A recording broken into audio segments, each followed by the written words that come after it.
Ramadan où j'allais à la mosquée pour prier. Je crois qu'il était à peu près 4h30. On était arrivé avec un ami une demi-heure en avance. On se gare devant la mosquée, donc on se prépare, si vous voulez, spirituellement pour la prière. Surtout que je ne savais pas, on m'avait dit il y a beaucoup de prières, enfin tu verras, mais t'inquiète pas, ça va aller. Et donc je faisais attention, quoi, je réfléchissais, comment ça va se passer, mais enfin bon, vous savez, avec l'aide de Allah aujourd'hui, je sais que vous craignez rien. Et donc je garde la voiture, on s'apprête à partir, et brusquement je regarde le ciel, et qu'est-ce que je vois? Tenez-vous, des flocons de neige qui tombent exclusivement sur ma voiture. Alors je regarde une deuxième fois, je dis c'est pas vrai, je vais voir sur les toits des autres voitures, mais c'était sec. Je rappelle mon ami qui lui était pratiquement rentré dans la mosquée, je le rappelle, je lui dis écoute viens voir, regarde ce qui se passe. Il vient, il me dit quoi? Je regarde sur le toit, tu as des gouttes d'eau, de la neige qui tombe, regarde le ciel est bleu, pas un seul nuage. Il a regardé le ciel comme moi, et on avait des larmes aux yeux, il s'est mis à pleurer. Quand on est musulman et on veut faire du bien, on essaye de faire du bien. Alors d'un côté c'est pour prêcher, d'un autre côté c'est peut-être pour aider quelqu'un pécuniairement qui n'a pas beaucoup d'argent, écouter des gens, parler avec eux. Mais bon, ça c'est on peut dire la vocation de chacun. Moi de mon côté, bien sûr, je me suis posé la question plusieurs fois et je me suis dit qu'est-ce que je peux apporter à l'islam. Le plus facile sont mes compétences, ce que j'ai pu apprendre avant. Tout ce que j'ai pu apprendre et qu'est-ce que je connais en définitive, c'est le cinéma, tout ce qui touche le cinéma. Ce serait de pouvoir tourner un film sur fond de l'islam avec une très belle histoire, une histoire qui passe, je peux dire, qui passe partout, pas une histoire spécifique. On va vendre, comment je pourrais dire, c'est un peu dur, mais on va vendre, on essaie de vendre quelque part l'islam, c'est-à-dire montrer que l'islam c'est autre chose. Et donc pour ça, il faut le vendre. Le vendre d'abord pécuniairement, c'est-à-dire trouver les distributeurs qui seront capables de pouvoir distribuer ce film. Et bon, il y a toujours des gens, quand ils sentent le succès, il y a toujours des gens qui vont être intéressés et qui le prendront. Il y aura une histoire, il y aura le fond, ce sera l'islam, exactement comment est l'islam, hein, c'est-à-dire le droit chemin, la vérité, hein, pour que les gens connaissent enfin la vérité, parce que je crois que beaucoup de gens parlent, mais les gens n'écoutent pas, ou d'autres sont incapables d'être persuasifs. Donc si on n'est pas capable d'être persuasif par la parole, on va essayer d'être persuasif par l'image. Cette mauvaise image des musulmans qu'on essaye de créer, j'avais l'impression qu'il y avait un gouffre entre le catholicisme et un gouffre, c'est-à-dire un précipice, si vous voulez. C'est très loin entre le catholicisme et l'islam. Mais finalement, c'est très proche, ce sont deux religions qui se ressemblent. Elles se ressemblent, je veux dire, presque comme deux gouttes d'eau. On dit que c'est jamais bon. C'est comme si, par exemple, vous avez deux femmes et que vous comparez une avec l'autre, que vous comparez également ce que vous avez par rapport à votre voisin. Ça, c'est pas très bon. Mais je pourrais dire, j'allais dire, dans mon jeune temps, avec l'islam, c'est-à-dire 3 ans en arrière, je me rappelle d'une histoire, c'est que 2-3 jours après, j'ai passé toute la nuit avec la Bible, donc j'avais la Bible orthodoxe, la Bible catholique et le Coran en français bien sûr, et je faisais des comparaisons, je recherchais à droite et à gauche. C'était une façon pour me dire, oui tu vois, Allah est venu te chercher, maintenant tu es musulman et tu détiens la vérité. Pas des comparaisons, c'est de savoir qui est mieux ou qui est plus mal ou quoi que ce soit. Aujourd'hui je suis musulman, je suis très heureux d'être musulman. Je remercie Allah tous les jours d'être musulman parce que je détiens la vérité. Je sais que l'islam c'est la plus belle des religions.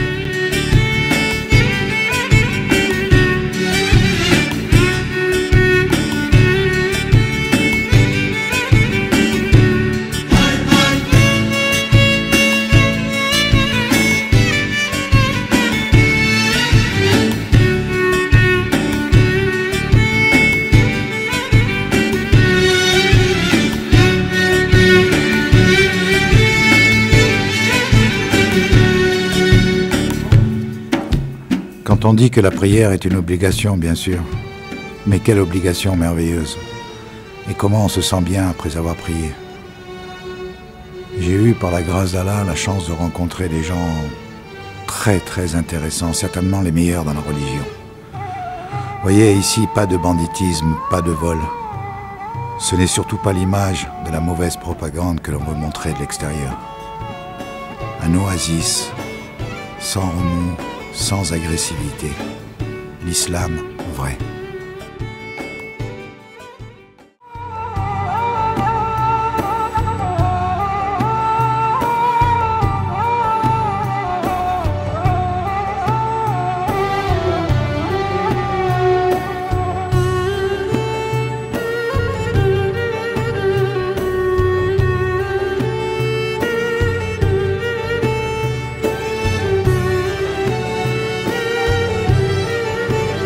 Bonjour monsieur.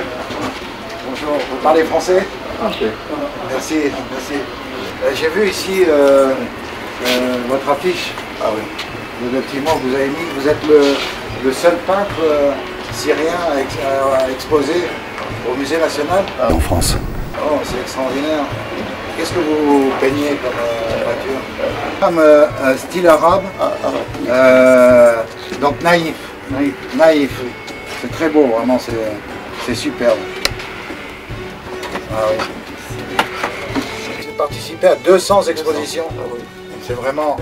Et ça, c'est votre livre, ça? C'est un livre sur vos expositions? Oui. C'est un docteur libanais. Libanais, oui. Très bien. Oui. Écoutez, moi je suis très heureux, vraiment très heureux d'avoir fait votre connaissance. Parce que si... صديق قل له انه عمري 86 سنه. Il a 86 ans. Moi. Mais vous faites, je veux dire, à peine 60 ans. Même pas.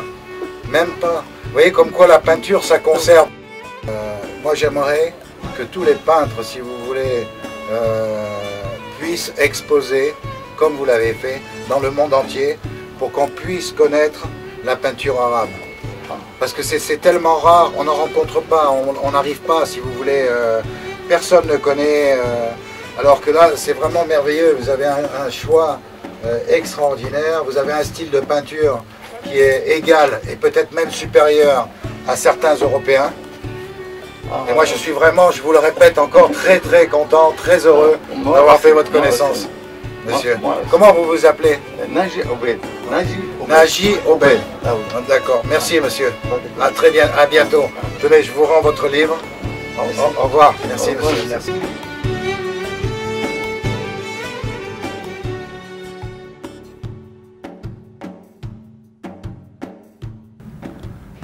À ce moment, je pensais comment Allah m'avait guidé et comment je lui avais toujours fait confiance. Je m'étais intégré seul, petit à petit, sans difficulté. La vie est belle quand vous savez donner et recevoir.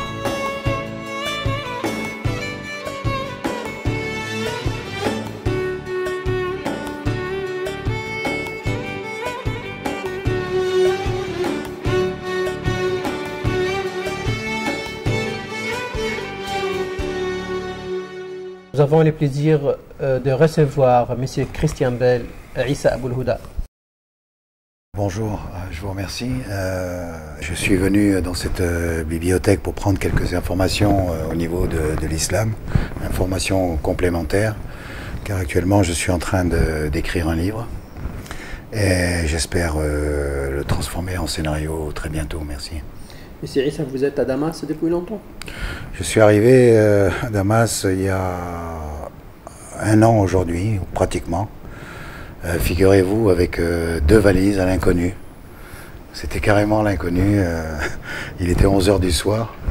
Et je me voilà à la recherche d'un hôtel, mais je peux vous confirmer que j'étais heureux, j'étais bien. Mais pourquoi vous avez choisi Damas? C'est-à-dire qu'un an avant, j'étais à Paris, comme je viens de vous le dire. Et à ce moment-là, je me trouvais avec des amis catholiques. Et j'ai dû Je me suis senti bizarre, disons que je me suis senti pas très bien. C'est-à-dire d'un côté, je ne pouvais pas les obliger, on était au restaurant, je ne pouvais pas les obliger de me suivre, je ne pouvais pas les obliger même à la limite de m'écouter, parce que ce sont des gens qui m'ont connu catholique, qui m'ont connu, je veux dire, bon, d'une certaine façon, et à ce moment-là, j'ai pensé que je ne pouvais plus rester en France. Donc j'ai décidé de partir dans un pays étranger, soit l'idéal, c'était un pays arabe.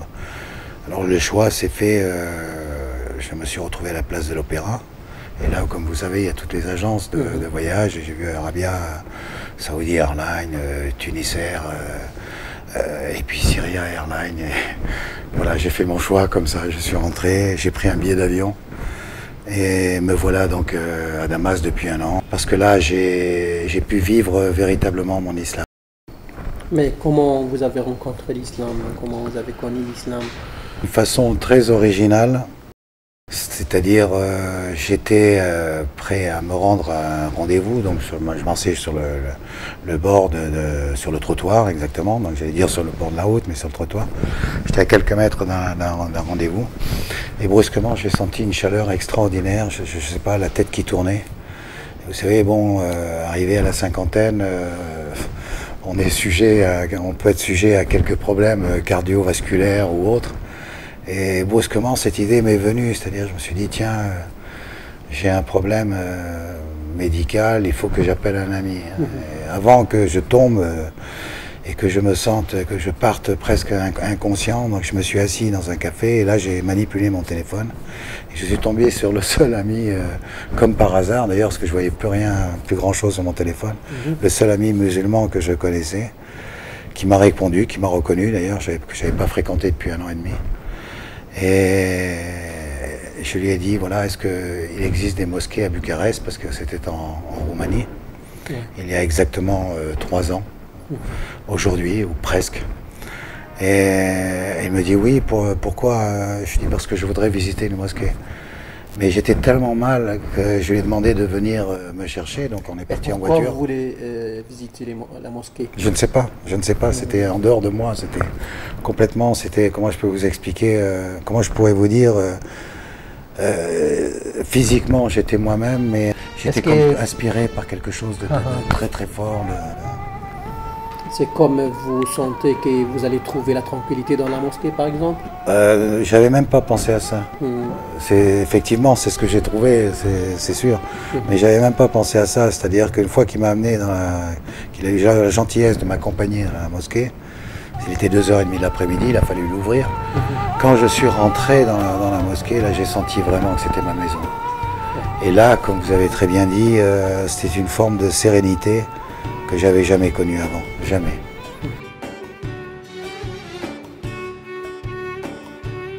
Jusqu'à maintenant,